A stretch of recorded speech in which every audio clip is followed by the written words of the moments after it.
Okay, picture this. You're looking out over the 6th century Mediterranean. The world is shattered, divided, and mourning the total collapse of the greatest civilization it had ever known, the Roman Empire. The stakes for human history literally could not have been higher. Today, we are diving into an explainer on a truly visionary emperor, a guy who didn't just accept this fractured, broken reality. He single-handedly reshaped it. This is the story of a man with the absolute, unparalleled ambition to bring Rome back from the dead, and in doing so, ushered in a magnificent golden age of wealth, law, and conquest. I mean, it's the ultimate question, isn't it? How do you even begin to resurrect a fallen empire? By the year 527, the western half of the Roman Empire had been carved up by Germanic tribes for well over half a century. But where everyone else saw permanent ruin, our subject, he just saw a temporary setback. The monumental challenge of bringing the Roman Empire back from the ashes required a uniquely brilliant mind, someone capable of completely overhauling the state from the inside out. Okay, let's dive into this brilliant, overarching philosophy. This quote comes directly from Emperor Justinian himself, the absolute genius architect of our story. He realized, quite rightly, that a true empire cannot survive on military might alone, but it also can't thrive purely on bureaucracy. It requires this perfect, dual-pronged approach. He envisioned a state supported by two completely unshakable pillars: the undeniable force of weapons to reclaim the lost world, and the civilizing foundation of laws to actually govern it in peace. So, here is our roadmap for this explainer. First, 1. The dream of Rome. 2. The pillar of law. 3. Building a golden age. 4. The pillar of weapons. 5. Expanding into Spania. And 6. Justinian's ultimate legacy. Section 1. The Dream of Rome, Restoring the Glory. To truly understand this visionary, we have to look at where he started. Get this. Justinian wasn't even born in a palace. He was actually a peasant named Peter Sabbatius, born in a tiny Macedonian village. He was adopted by his uncle, the military commander, and later Emperor Justin, which got him a world-class education. But deep down, he possessed this unyielding, almost obsessive determination to see Rome restored. That drive birthed the Restauratio Imperii, the restoration of the empire. And this wasn't just some standard political campaign. It was a massively ambitious dream. Justinian's undeniable genius was recognizing that holding Constantinople alone just wasn't enough. He wanted to completely wipe away the humiliation of the Germanic kingdoms, reunify the Mediterranean, and restore the ancient splendor of Rome under his sole supreme command. And to project this immense godlike authority, Justinian masterfully used Hellenized symbolism. He embraced the title of Basilius. That's a term that goes way beyond just king or emperor. It literally signified an emanation of supreme divine power. Cloaked in imperial purple and gold, which were meant to symbolize the illuminating rays of the sun, he basically transformed himself into the sacred center of the Orthodox faith. He became the absolute vertex of the state, the army, and the law. A true masterclass in branding, honestly.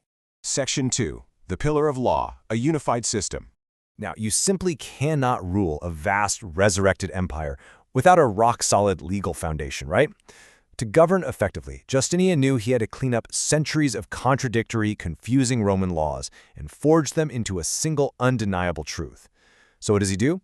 He taps the absolute best legal minds of his era, like his brilliant minister of justice, Tribinian. Together, they gathered up the vast, scattered wisdom from the great law schools of Beirut and Constantinople and condensed it into one timeless, comprehensive masterpiece, the Corpus Juris Civilis.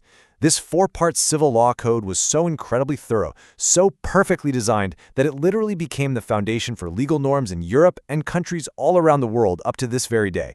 Talk about a lasting legacy. Section 3. Building a golden age, architecture, and wealth. But here's the thing. Justinian didn't just organize the empire on paper. He physically willed it into a beacon of unmatched global wealth and beauty. His reign was the ultimate golden age. I mean, the sheer scale of his cultural achievements is just awe-inspiring. He unified religious beliefs, he commissioned the monumental Hagia Sophia, which is still a wonder of the world, and he financed those stunning mosaics in Ravenna. And economically? Oh, he orchestrated what might be history's greatest act of corporate espionage. He literally had silkworms smuggled out of China. That sneaky move birthed the highly profitable Byzantine silk monopoly, absolutely flooding the imperial treasury with wealth. Section 4. The Pillar of Weapons. The reconquest begins. Now, what's really interesting about this is just how vast that territory became.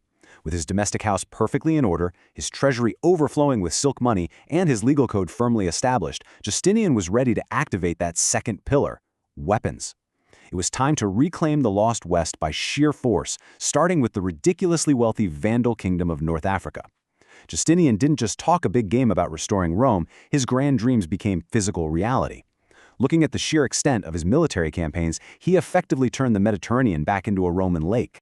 And the speed of his military machine was, frankly, astounding. Under the command of his brilliant general Belisarius, a modest fleet set sail in June 533. By March 534, we're talking less than a single year here, they had entirely annihilated the Vandal Kingdom. Keep in mind, this is a formidable power that had actually sacked Rome 80 years prior and terrified the empire for a whole century. The sheer competence and logistical mastery required by Justinian's administration to pull this off so quickly is just off the charts. The spoils of this incredibly swift victory were immense. Belisarius returned to Constantinople for a grand triumph. Actually, it was the first one celebrated there since the city's foundation. He brought back thousands of captives and an enormous treasury, famously recovering the menorah of the Second Temple, which the Vandals had originally looted from Rome. But practically speaking, Justinian instantly secured North Africa's vital grain exports and those super lucrative trade routes, vastly enriching the state overnight. Section 5. Expanding into Spania, securing the West. Of course, Justinian wasn't content to just stop at North Africa. His gaze shifted even further west, across the Mediterranean to the Iberian Peninsula. Seizing upon a perfect moment of Visigothic civil war and unrest in 552, Justinian's forces expertly swept in and established the province of Spania. By securing the Balearic Islands, the Straits of Gibraltar, and key highly fortified coastal cities like Malaga and Carthago-Spartaria, he essentially created an impenetrable defensive bulwark. It was a totally brilliant maneuver. He protected his newly won African territories, expanded his tax base, and ensured absolute maritime dominance. He was playing 3D chess while everyone else was playing checkers. Section 6. Justinian's ultimate legacy, the last great Roman. As we reflect on the staggering scale of his life's work, it is honestly hard not to be completely floored by Justinian. He is so often called the last great Roman emperor, and it is a title he more than earned. I mean, he inherited a surviving eastern half of an empire, and through sheer force of will, intellect, and unmatched ambition, he built it into the undisputed superpower of the known world. His reign was an absolute masterclass in grand strategy. He reinvigorated Mediterranean trade, established that genius silk monopoly, and centralized absolute power. But above all, he left us an eternal legacy. Every single time we marvel at Byzantine architecture or rely on the foundational civil laws of modern nations, we are living right in the shadow of Justinian's achievements. So it leaves us with this final thought. Did Justinian actually recreate the ancient Roman Empire, or did his brilliance build something entirely new, something uniquely Byzantine? His unmatched ambition transformed the world forever. It really makes you wonder just how much one single, incredibly visionary mind can alter the entire course of human history.